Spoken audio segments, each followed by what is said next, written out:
Aasta on 2012 ja augusti lõpp on käes, mis tähendab seda, et motoreporteri seekordse reisini on vähem kui 3 kuud jäänud ja see omakorda tingib selle, et me peame hakkama oma motoparki kriitilise pilguga üle vaatama ja me kohe siia ootamegi ühte motoreporteri liiget, kelle nimi on Jaagup Kreem ja see mees on teinud läbi sellise päris korraliku muutuse, et Harrika fännist on saanud nüüd BMW fänn, et kohe näeme siis, mida see metamorfoos on tähendanud tema jaoks. Mis seal imestada, sellepärast, et Harrikaga sinnamaale ma ei tihka minna. Aga miks nii? Ma ei tea, keegi ei tea, millised teed seal on ja praegu läbi Tallinna sõites tundub, et maastikuratas on vähemalt Tallinna tänavatele jumala õige. Või vähemalt siuke pool maastikuratas. Natuke imelik õmblusmasina moodi masin on, aga väike aga tubli tuli mööda maanteedki ja saab sõita ka lubatud piirkiirusega.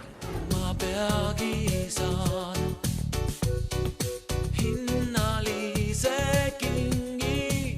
Nüüd, kui sa oled BMW omanik, siis siin vanemad BMW omanikud teavad rääkida, et ilma korraliku varustuseta ikkagi sõita ei saa.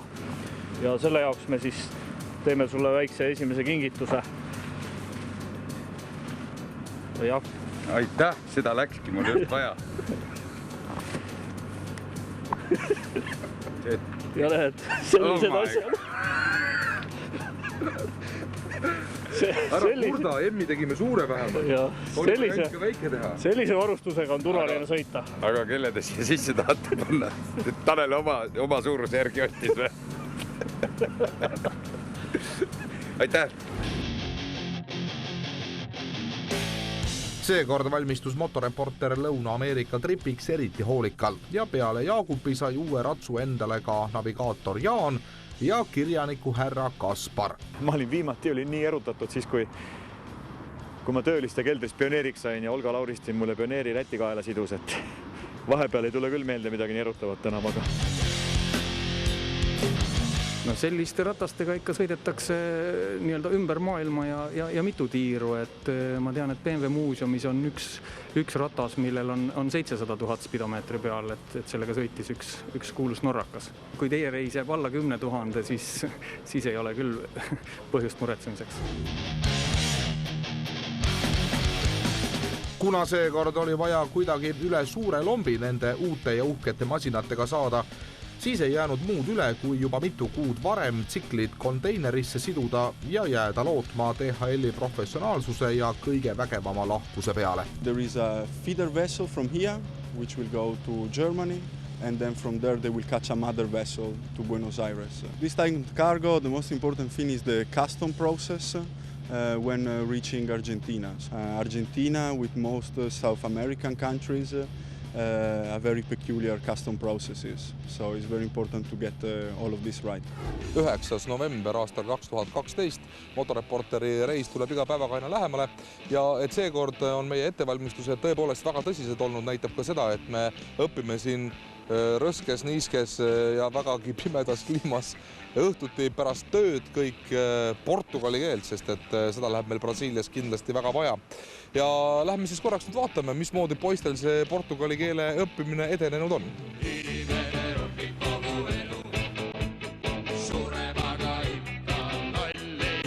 Este meu amigo Jaagup. Ja? Jakobu. No minule vähemalt tundub, et Jaagup ei saa küll mitte millestki aru, kuidas teile tundub? Minu arust ta saab väga hästi kõigest aru. Tõsi ka või, et me poisid on nagu midagi isegi külge jätnud endale? Ma olin küll üllatunud, tõesti on, jah. Küll, jah. Kui raske see portugali keel siis selgeks saada tegelikult on? No ma arvan, et ta on alguses nagu raske, sest ta on ikkagi minu arust üsna erinev teistest keeltest ja siis see hääldus ja kõik need konstruktsioonid, et ta võib-olla algul tundub isegi natukene selline veider. See on alguse asi, pärast juba on lihtsam. Kas on tõepoolest lootust, et see kamp läheb nüüd Brasiiliasse ja vähemalt oskab endale õlut paaris tellida? Ma arvan, et õlud nad juba oskavad tellida, te võite küsida. Isegi ilma teieta? Isegi ilma minuta ja mina arvan, et isegi teie juba oskate õlut. Vähemalt 3 õlut oskavad kõik. Lähme testime kohe ära. Jaagup. Oi Jaagup. Tudu Bemm. Räägi mulle, kuidas sa nüüd paarist õlut tellid siis? no vot, nagu on näha juures olevalt pildid, ei jää talle tegelikult ikka midagi külge. Kindlasti oleneb ka pea kõvadusest, kuid ma arvan, et sellise elementaarse suhtlustasandil väljendid saab 20-40 tunniga selgeks, et saab hakkama poes, restoranis, hotellis, aga ütleme jah, juba filosoofilisematel teemadel rääkimiseks on rohkem vaja. Kõige lõpuks saime veel mõned süstid, et kaugel maal miski pahalane meie kaunisse sisemusse pesa tegema ei hakkaks. Teeme ise alku 3 kaloriku. Jaa, mis on vahet?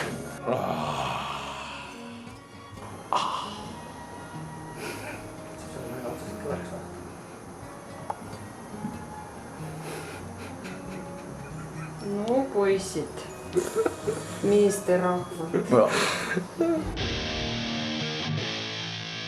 Ja juba oligi aeg teele asuda. Lennujaamas oli vaatamata varasele hommikutunnile parimad sõbrad meid ikkagi teele saatma tulnud ja taas ei saanud läbi vajalike ja südamlike kingitusteta. Juhuks, kui nüüd peaksid need pikad ja igavad Brasiilia ja Argentiina teed nagu uinutama hakkama, ja te teineteiselt enam tuge ei leia, seal on veel nii ebameeldivalt palav, siis selleks puhuks teile väikesed sellised praktilised abivahendid kaasa, et hoidke igal juhul rehvid soojad ja pead külmad. Ilusat reisi ja tulge tagasi. Hulle motomatkajaid on olnud peale motoreporteri loomulikult veel ja palju segasemaid inimesi. Ja meie seekordne motoreporteri reis ongi tegelikult pühendatud sellisele mehele nagu Karl Clancy, kes täpselt 100 aastat tagasi tänasest päevast arvutades võttis ühe Hendersoni nimelise mootorratta aastal 1912 ja sõitis sellega ümber maailma. Nii et selles mõttes see mees on tõesti väga selline austusväärt kuju, sest et tolleaegseid tsikleid, tolleaegseid teid mõeldes, varustust ja kõike muud oli see mees lihtsalt kangelane. Motoreporteri vast kõige vajalikum meeskonnaliige on peamehaanik Raivet, kes arvas, et enne Argentiinas Buenos Aireses tsiklitega kohtumist ta tööd tegema ei pea, aga seda püha lihtsameelsust. Räägi ka, mis sa teed? Öeldakse, et lennuki tõuse remonditega sellised kärakad tõuse kõus parem. Ma tunnen, et lenda.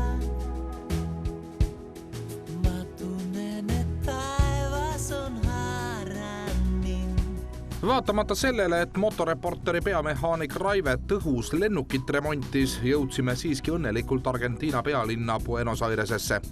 Pikk lennureis maailma teise otsa oli väsitav, kuid samas hoiti sõprade teele kaasa antud kingitustega tuju jätkuvalt kõrgel. Me oleme nüüd üle 30 tunni sõitnud Lõuna-Ameerikasse ja ma pean tunnistama, et see on esimene tsiklireis, kus mul on tagumik valus ilma selleta, et oleks tsikliga üldse sõita saanudki veel.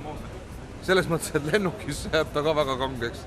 Ja siinkohal tahan tervitada meie head sõpra Tarvot, kes andis meile Tallinna lennujaamas kaasa ühed abirattad, mida ta kindlasti ei uskunud, et me need kaasa võtame, aga me tegime seda siiski.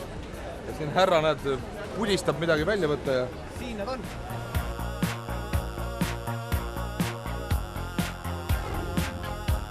Esimene tutvus Buenos Airesega oli meeldiv. Laiad siledad kiirteed, uhked liiklussõlmed ja eemalt paistev suur linn. Võrreldes Buenos Airesega on terve Eesti üks väikene külakene, sest ainuüksi Argentiina pealinnas elab juba 14 miljonit inimest. Linnas oli hiliskevad ja Jacaranda nimelised puud sinistes õites.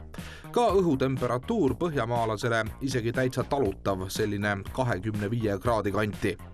Kõik tundus lausa fantastiline, mis motoreporteri tavapärast nii-öelda õnne arvestades tegi ettevaatlikuks. Nii, me oleme kesklinnas DHL-i kontoris. Selle ukse taga on härrasmees Alejandro, kelle kätes on meie siin viibimise esimesed 4 päeva. Kui me saame täna rattad kätte, on super, me saame homme edasi liikuda. Kui me täna rattaid kätte ei saa, sellepärast et on reede, siis on sunnitud nädalavahetus selles kihvtis linnas. Mitte, et meil siin igav oleks, aga kärsitusrattaga sõita on väga suur. Lähme vaatame, kus on.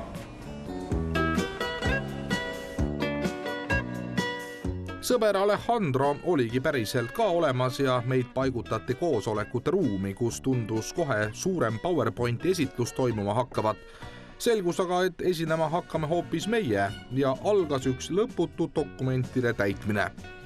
Argentiina toll nimelt on väga range oma asjaajamistes ja näiteks passikoopiaid tehakse passi kõikidest lehtedest, mitte ainult sellest, kus pilt peal. Spiked või?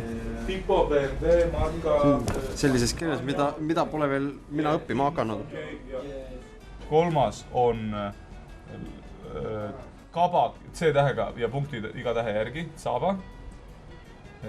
Siis on edasi, kus on tipo, siin on kirjutatud moto, marka on BMW.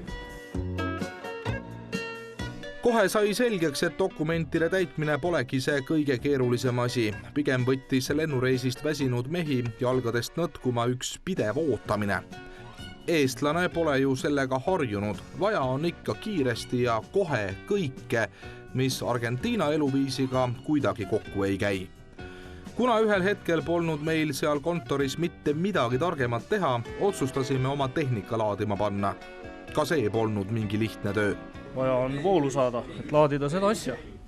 Siis see protsess käib niimoodi, et kõigepealt tutvud olemasoleva olukorraga.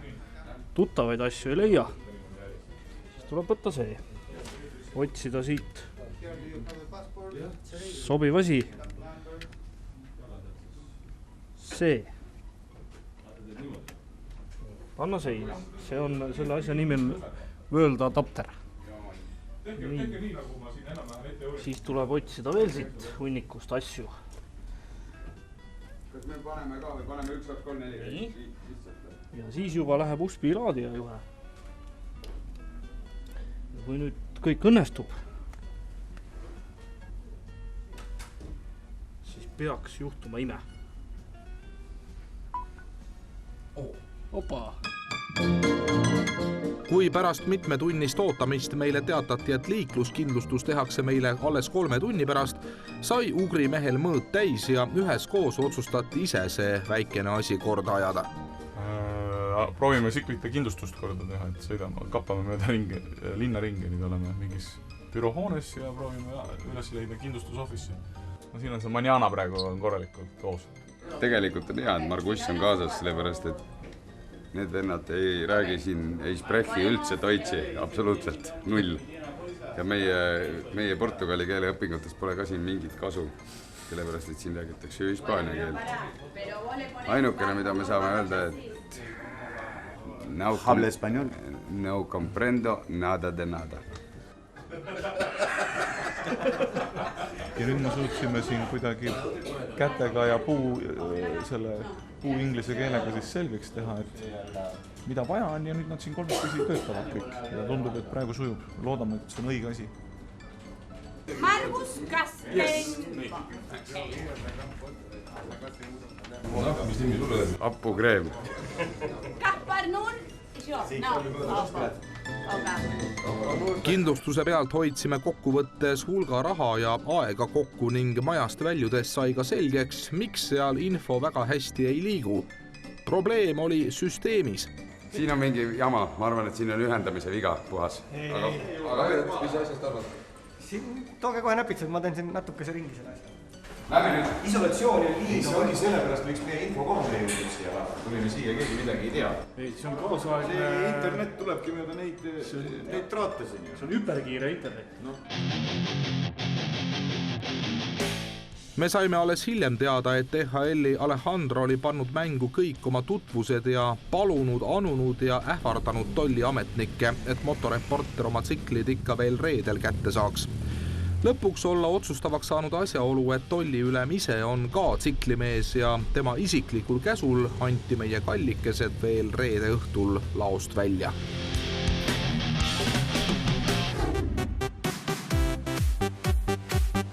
Rõõm tsiklitega taas kohtumise üle oli sedavõrd suur, et me ei hakanud enam õhtupimedas kuhugi sõitma. Läksime hoopis hotelli ja alustasime ööbimisega. Peamehaanik oli vahepeal hädasunnil oma versiooni universaalsest vooluadapterist valmis saanud. See on nüüd selline kodukootud World Adapter, et kui siin oli, Tanelil oli kaasas ostetud selline tehase toodang, Margussil oli olemas nagu selline edev asi, siis meie Raivetiga siin mõtlesime ka asju välja. Siin Raivet kasutas igast testri otsasid ja värke, et saada voolu kätte. aga ma siis vaatasin, et nii see päris ei lähe ja andsin Raivetile nagu idee, et teeks nüüd ühe korraliku asja. Ja Raivet siis tegi valmis, nüüd see põhimõtteliselt sobib igale poole.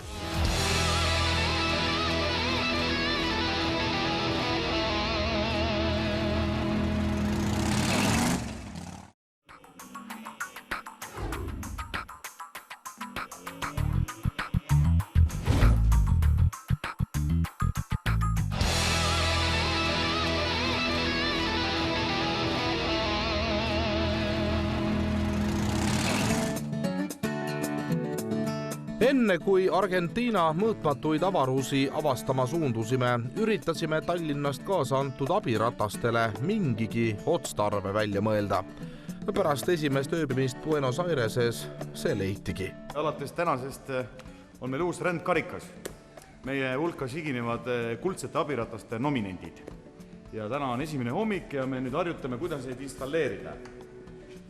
Et kui näiteks koidab minu päev, siis on juba lihtsam, sest mul on täpselt samasugune kott, siis juba kõik teavad, kuidas nad sinna külge käivad.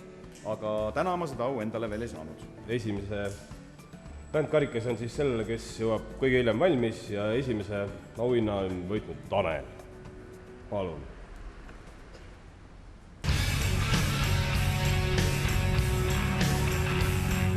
Politsei on selles riigis vähemalt meie kogemusi arvestades sõbralik ja abivalmis. Eestist ida poole jäävates riikides oleme varem arvestanud osa reisi eelarvest altkäemaksudeks kõiksugu ametnikele. Lõuna-Ameerikas ei õnnestunud meil seda kordagi kellelegi pakkuda. Võib-olla oli oma osa ka sellel, et meie ei osanud Hispaania, politsei aga ei inglise ega ka muud meile vähegi rohkem tuntud keelt. Container.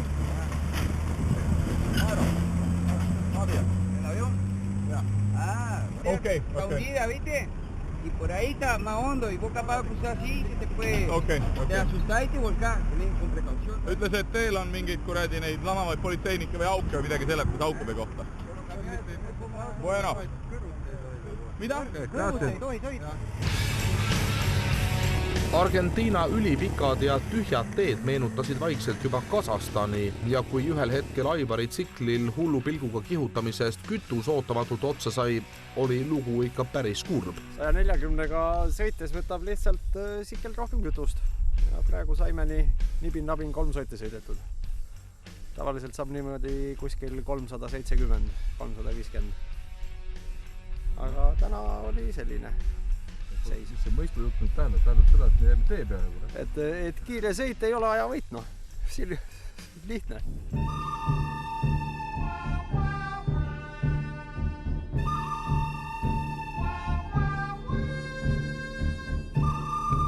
Mul hakkas juba tunne tekkima siin, et ootame seda raisakotkast, kes siin meie elupäevad lõpetab ja meie maise kehaga lahkub, aga tundub, et keegi saadeti appi siiski.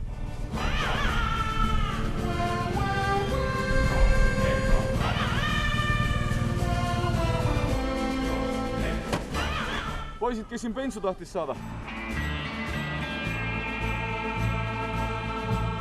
Selle bensavennal oli stress ja pinge, et kuradi limonaadi pudelisse bensiini panna. Kino oli ju see, et kui ta seda pudelit täis lasi, Jaagup samal ajal pildistas, ta pidi ära surema erutusest värisedes, sellepärast et see fotoaparaat võib-olla teeb sädeme ja kõik plahvatab.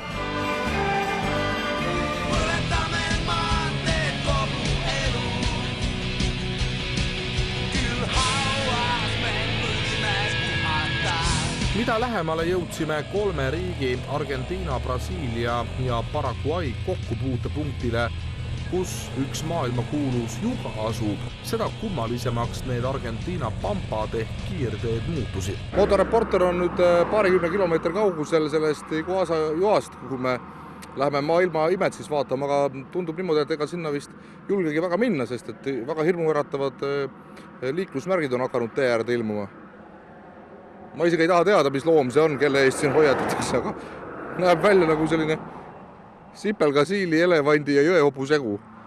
Nii et sellised elukad on meid ootamas praegu seal joa juures. Näis, vaatame, mis seal siis toimub. 1040. See peab olema seda väärt, sellepärast Niagara juga oli tasuta. ja kui see on viletsam kui Niagara, siis ma ei tea, ma küsin raha tagasi. Lähme Iguazu jõe peale, Koska vaatama, väga lai, suur, vägev. Juga vist äkki eesti keeles võtta. Juga vist on see, vaata, on lai ja seda suur. Nii et me ei ole kindlaks, kas me lähme Koska või Juga vaatama. Ei. Saksamaale. Selge. Aga lähme vaatame ära vähemalt. Tase on kõrge, see on põhiline. Rahvas räägib, et Iguazu Juga tasub vaadata just nimelt Argentiina poole pealt ja esimese asjana tasuks seal ette võtta pisikene rongisõit kohta, kus vetemöll kõige paremini näha. Enne sinna jõudmist uurisime igaks juhuks ka kõiki hoiatavaid silte, mis eestlastele jätkuvalt kummalised tundusid. Tähendab, siin on näidatud proomaja. Ei ole pruun, on hammustav, ise hammustav. Ja et neid võib siin metsa vahel olla, sellepärast ei ole soovitab üle ääre ronida. Võib saada ja ka.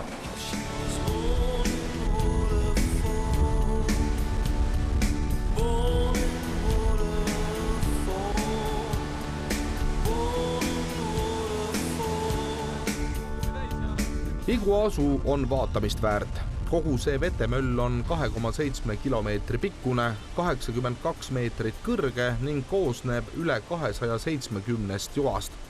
Iguazu joastiku suurim ja võimsaim vetemäng Garganta del Diablo Juga ehk siis eesti keeles kuradi kõri asub jõe kõige laiema koha keskel. Ma olen käinud Niagarat vaatamas ja praegu mul on küll selline tunne, et kuigi Niagara oli nagu laiem minu meelest, siis see on kindlasti kõrgem, vähemalt silma järgi praegu tundub ja ta on ka nagu looduslikult natukene ilusam, et vaata need väiksed nired igalt poolt tulevad, et need kuidagi on sellised eriti lummavad ja kui sa seda vaatad, seda vee kulgu, siis hakkab mõtlema, et see vesi on kuskilt tulnud ja ta on kuhugi teel ja lõpuks sa ei saagi aru, et kus kohast ta tuleb ja kuhu ta läheb. Hästi, aga siis lähme vaatame Brasiiliasse. Sinna.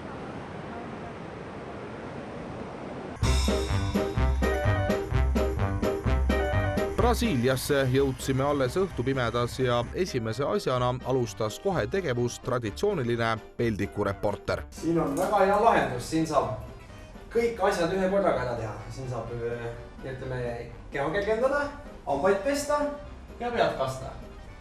Nii et mina teen selle proovi ära. Ühesõnaga oleme esimeses Brasiilia ööbimiskohas ja muidu on selline enam-vähem selline meile sobilik ja sellise tavalise tasemega, aga jube põnev on siin, kuidas tehakse duši all sooja vett. Et selline kellukese kujuline asi, millele lähevad juhtmed küll ja ütleme niimoodi, et kui siin duši all olla, siis mina ei julgenud küll üles vaadata, sest kohe selline tunne, et saad koos veega saad voolu ka endale kaela.